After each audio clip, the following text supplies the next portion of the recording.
Hi everybody, I'm Scott, I'm Chelsea. and we're the Gallivanting Gamerz. And today we're talking another computer club memory of mine, Prince of Persia. Because he's old. Super old.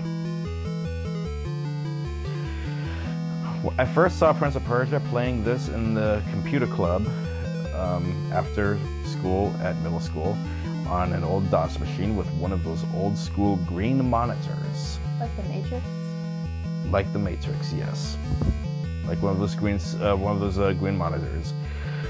I soon afterwards learned of the fact that they ported this game to the NES, so I ended up getting it on the NES as well. And I would practice it at home. I'd play it at home, learn how to beat it, and I beat it in a computer club. And the teacher there was a little bit funny. If you ever beat a game and showed her the end of the game that you beat, she'd give you candy. I'm not sure why she incentivized beating games, but whatever. So, Chelsea just experienced a little Prince of Persia. Tell me what you think. Before there was the 3D games, before there was the movie and all of that stuff, there was a cute little game. It's kind of a little eerie, the way that you're like climbing around these dungeons, avoiding traps, drinking mysterious bottles, fighting guys with swords. It's kind of cool.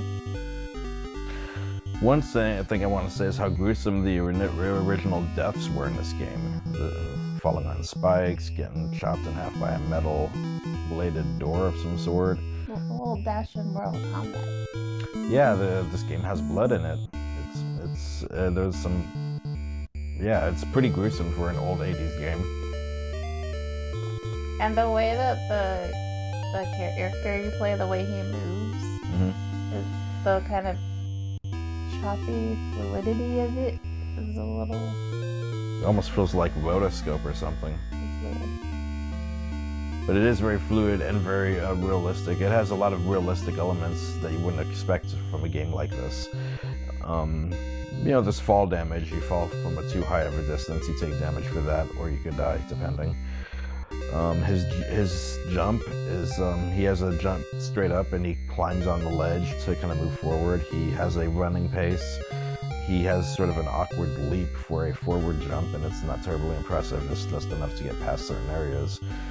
And so it feels kind of realistic, as opposed to a very fantasy element game. But it does have a little bit of like mystique to it. A lot of especially mystique. With like the setting and everything. Yes.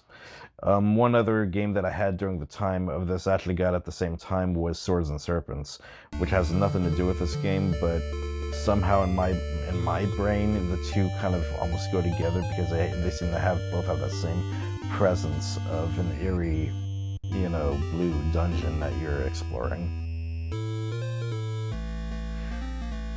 We should talk about Jafar. This is our first appearance of the Vizier Jafar, I guess. I thought that was funny. We were watching this and I was like, it says it was made in 1989, and that's before Aladdin, the Disney movie. I'm like, did they get that from Prince of Persia, where you have to rescue the princess from Jafar? And I wouldn't be surprised, because one of the Jafar's methods of this game is, first let me tell you that this game is a timed game. You have 60 minutes to complete the game, which is nice that the game is that short. But if you don't make it to the end within that time, Jafar created some sort of mystical hourglass that counts down this time. I'm assuming the princess, maybe it's Jasmine, who knows. I'm assuming the princess dies at the end of the 60 minutes. Well, the text said that, like, if she's not rescued within that time, she has to marry Jafar or something like that. Oh, she has to marry Jafar. Okay, that makes more sense.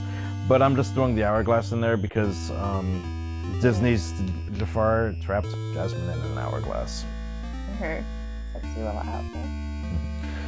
So yeah, I would have no doubt if Disney was somehow inspired by this particular video game. If I'm not mistaken, this video game was developed or at least produced by Virgin, which is the name of the company, which would later become Virgin Mobile for the phones. And it's the same logo. It's a really fascinating twist there. But if you haven't had a chance to play this game yet, I suggest you give it a whirl. It's all kinds of fun. They did remake this. This game has been ported and remade a plethora of times. You can find it on DOS, Amiga, NES. There's actually a Super Nintendo version that's completely revamped as far as its look. It's much more ornate. There's crystals and gems everywhere. The protagonist has a different look to him. But at the end of the day, it's the same game. The levels are exactly the same. It just has a fresh coat of paint. And they did that yet again. There is a recent PlayStation 3 version. Again, the same game. And of course, I need to mention the new line of games of Prince of Persia that came out of this. That's a completely different direction. They have their own mythology based off of Babylonian and Persian myth. There is demons in there. I believe Dahaka is present in those games. It's